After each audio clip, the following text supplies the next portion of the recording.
you're being your authentic self as much as you can at whatever stage you're at, right?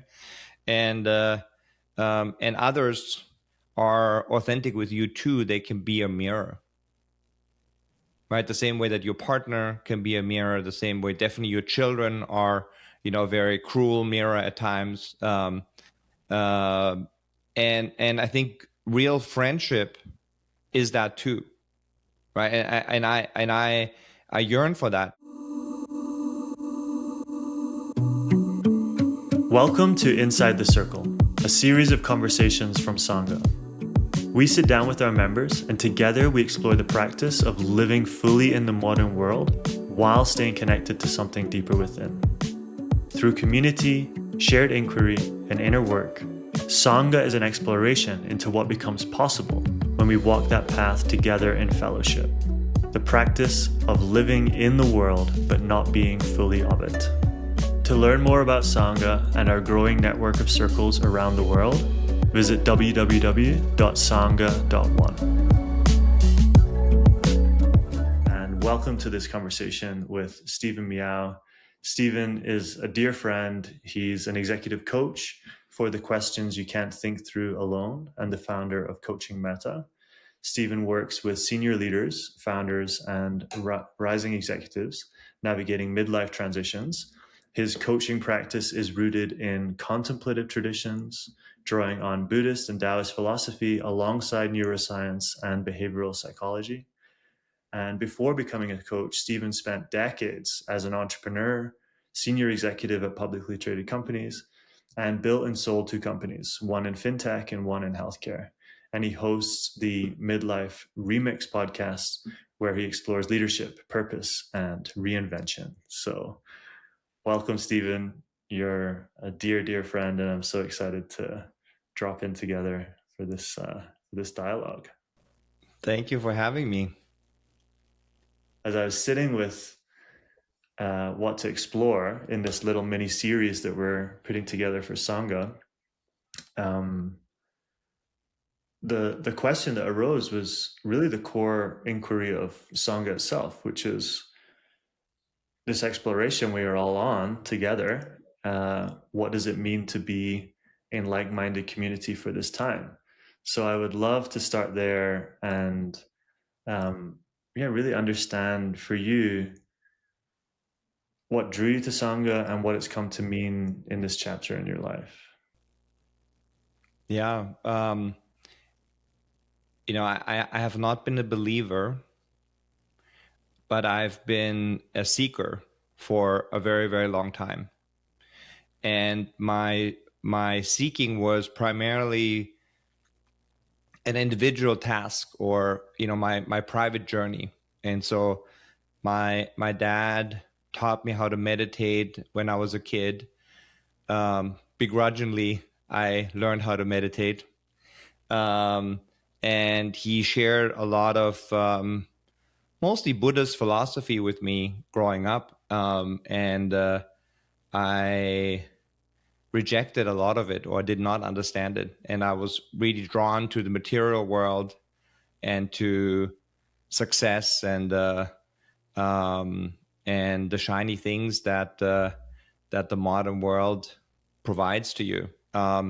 And so that's why, I came to America and went to business school and started businesses and had all the traditional success that one aims to have in this material world or in this capitalistic world. And after having all this success, it still didn't change anything. There was still this void that I was trying to fill, proving to myself and proving to probably my parents the worth that I have as a human. And so meditation has been an integral part of my practice. After my dad taught me, I went back to it continuously, and it really helped me in the moment to relax. And then I got on in the real world and I told people off because they annoyed me, right? And so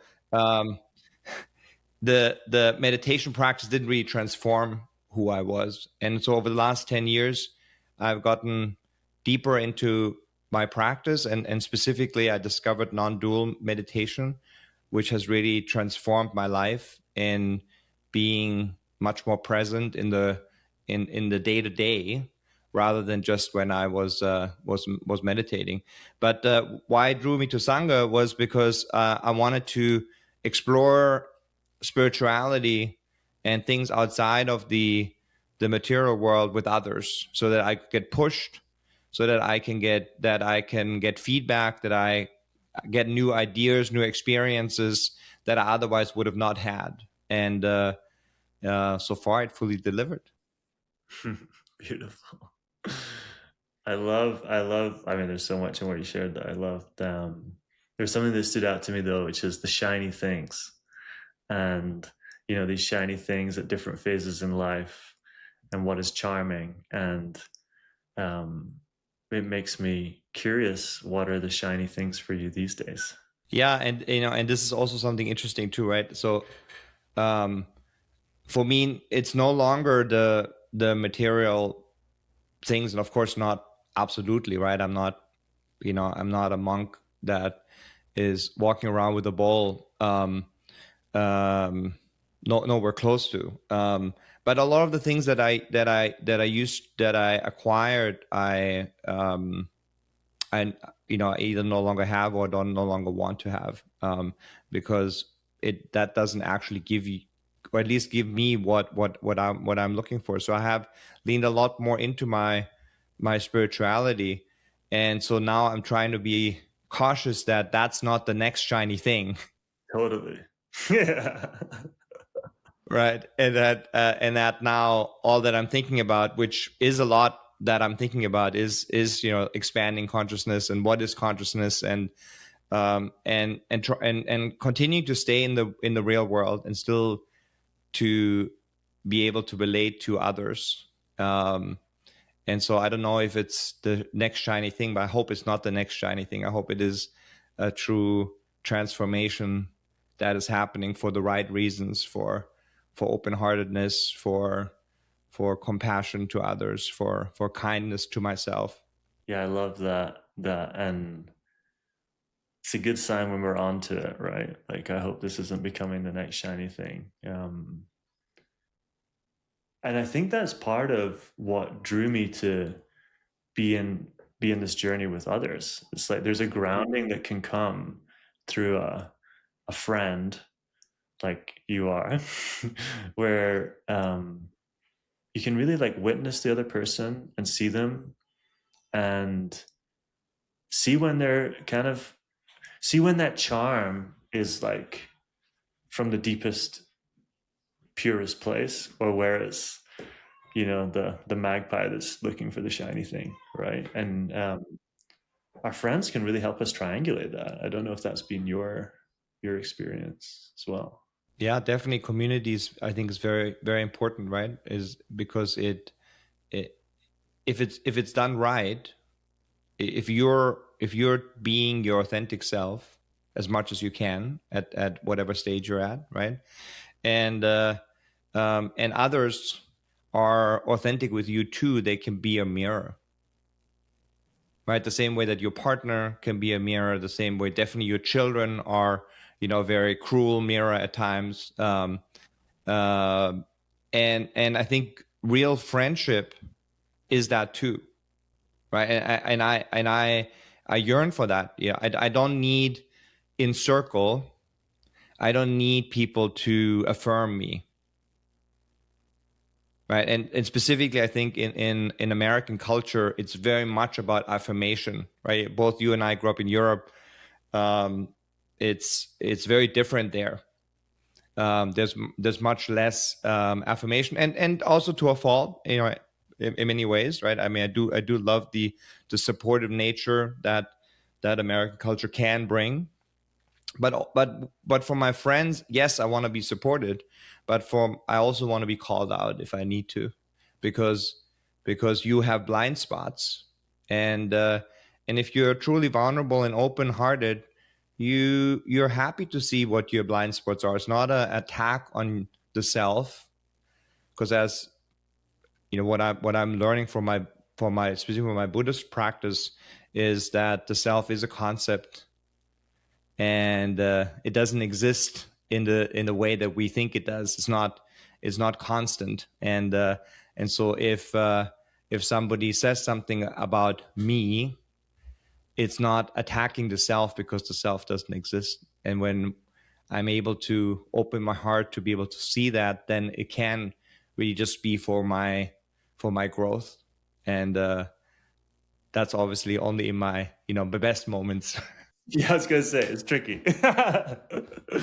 Yeah. The other thing that's tricky that struck me in what you're saying too, and I totally loved that, the authenticity, the fact that we both came from Europe, which has different maybe cultural norms, this idea of affirmation being so um accepted.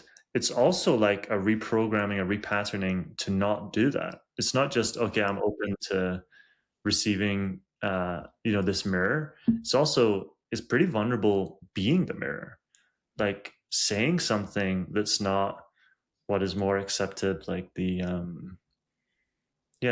pep talk or the cheerleading, right? Which of course everyone needs a little cheerleading from time to time, but when that's all there is, there's kind of an authenticity gap, right? And then it's not really a mirror, it's rose tinted something.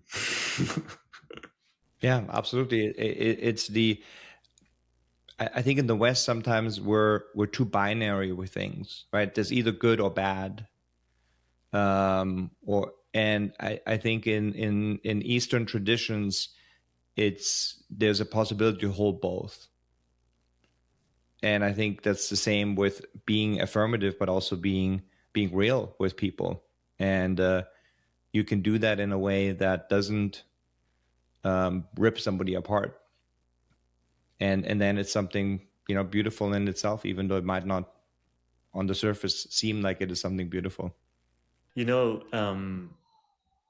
you mentioned your father, and if I'm correct, his heritage is in Japan. Is it your father? Yes. And then you also have roots in Germany and Europe, and then now you're in the United States. So you kind of span these three continents, almost three worlds, three ways of culturally being in the world. Like, how does that show up in your life? Those three aspects. Yeah, it's a great question, and I get asked this a lot. It's specific in America. So when I first got here, people always ask, where you're from, and they, when somebody asks you in Europe where you're from, you're like, oh, I'm from Scotland, or I'm from Bavaria or Germany or Munich or whatever, right? Here, what they mean is like, what is your ethnic background? Right. And then when you say, oh, my dad was Japanese or my mom is German, but who are you? Right. They want you to pick between the Japanese or the German. And for me, I was raised by, in both cultures, and they're both part of who I am. And then for a long period of time, when I was, I've been living in US over 30 years now. I continued to hold on to that identity. And at some point I realized, oh, I'm here longer than I was in any of these other cultures. So I'm as American as I'm anything else. And that is part of me too now. And I am embracing and accepting that part of me too. Even though the identity of being half German, half Japanese is very strong, and so all cultures have had some influence on me, and I can't tell you what these are because it's sort of a mishmash or mingle of it. Yeah, I guess. I love the playfulness of it's kind of like pick what soccer team or what football team you're on, right? It's like we want that clarity, especially in America. Like, and it doesn't, like, when you peel back the layers, especially when you've got different root systems, it doesn't totally jive, right? Like I remember when I first moved to the US, I had a dark Scottish humor, and I thought I would come over here and no one would find me funny, and I'd be like, and I wouldn't find them funny, like they're just saying these terrible jokes. And I felt like that was a part of my identity, this way of relating to humor, laughing, this very fundamental human thing. And I realized that that started to like soften and dissolve, and now I laugh at all sorts of different things. And yeah, it's like the rigidity that we crave, right? That doesn't necessarily match the fluidity of these identities or roles that we can dip into. And I love the way you shared about it. So thank you. Yeah, absolutely. And your work in the world has a lot to do with transitions, helping folks through transitions. And if you look back over your journey, was there a moment where there was like a really big transition that really opened something for you? I mean, there were many, and there continue to be. One of the pivotal moments in my life was when I was 19, and I was on a beach in Thailand, and I thought I was going to do mushrooms and party and have a great time. And after about an hour, I had to remove myself from the group, and I, sat by myself, at some point on the beach, and I was confronted by the self that I had created, and I had seen it the first time in a very I wouldn't say objective way, but in a way that my story that I was telling myself, the justification I was making for myself of who I am and why I am, had fallen away. And I saw myself more objectively than I had ever. And I didn't like it. And I was crying profusely because I felt like I was dishonest with people. I cheated my way through life. And coming through that, I realized I don't have to be that way. And it totally changed the trajectory of my life. And I was able to become an honest person and to be a hardworking, honest person. My drive was still fear-based. So I was good at school, or I became good at in university when I came back to the US, or when I came to the US, and then I quickly became an entrepreneur, and I became successful on those terms. But it was all out of fear, because I did not want to go back where I came from, and which was I grew up with learning disabilities and dyslexia and ADHD, and so I was not able to perform in school the way others did, and a lot of the teachers treated me like I was not smart, and so I never wanted to go back there, and so that was my core motivation. And then I got I got all the success, and I realized that fear was still there, and it didn't help that I was getting the money and getting the title and selling the company, and so selling the company and then working for the corporate entity that bought us, and after we got acquired again, or the company got acquired again, I was at a board dinner, and the new CEO gets up and he gives a speech, and essentially it's the Gordon Gekko speech on Wall Street. So he's like, greed is good. So he's saying, like, if you want work-life balance, if you value your family, this is not the right place for you to be. If you want to make a shitload of money, this is where you need to be. And I actually leaned over to my fellow Sangha friend who invited me to Sangha, Jeremy, And Jeremy will tell this story probably even more vividly than I will. And I said to him, "I'm the F out of here." And that was the last straw. And I left a lot of money on the table because of the acquisition. Some of the terms had changed, and I had to be there for another year. And I left millions on the table. And my wife was like, "Really, you can't stay for another year?" And I was like, I can't. And that's when my journey started to really understand who I am, or who I am now, and what my values are. And definitely the greed culture was never my value.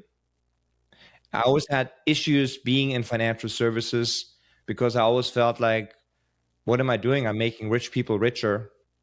How is that? Do I want that on my tombstone when I die? And I didn't.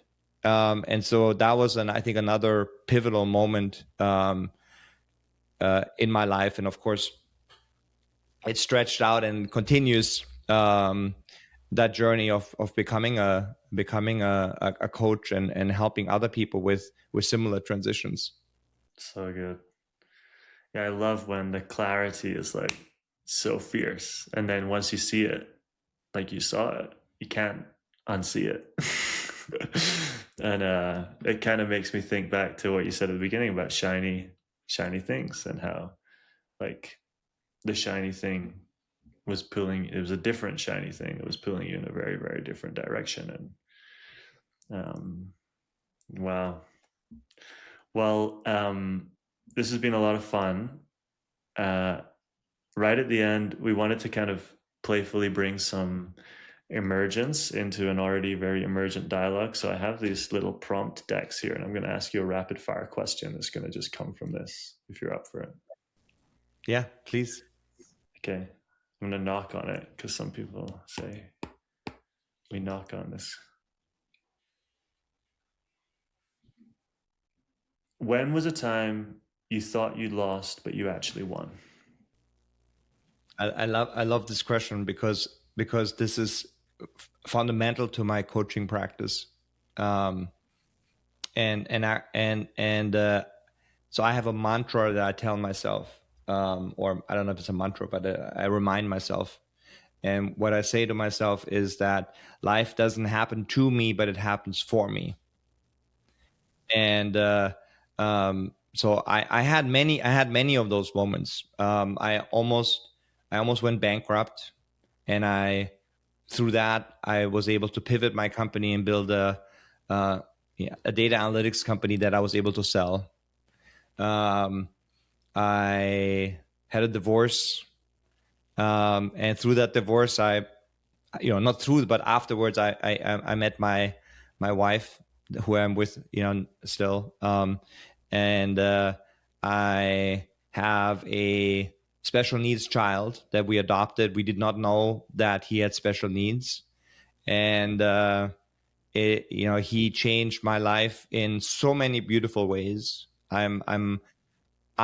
We as a family are a different family, a much more compassionate family because of him. Um, and my oldest is trans, and I did not pick that. I did not know what that meant, and it further enriched our family and further enriched me, and further taught me what unconditional love means. And so, all these things could be seen as difficult things happening or bad things happening, but in reality, when I will look back at my life, all the difficult moments made who I am, and the reason why I'm capable of sitting with others and guiding them in their journey is because of the compassion that I've built through the many difficult times that I've experienced in my life. Yeah, love it. Yeah, that notion that you share with your clients on life is happening for you, and it's hard to see sometimes in those dark moments, but it's just a matter of perspective, right? As you share, when you get enough space, then you can see it as really a gift, just like this conversation has been. So thank you, Steven, for sitting down, and we'll close this for today, but we'll have many more dialogues, I'm sure. Thank you for having me. Thank you, my friend. Thank you for listening to Inside the Circle from Sangha. If this dialogue resonated with you, we would love to hear from you. We invite you to learn more about Sangha, our upcoming circles and events at www.sangha.one.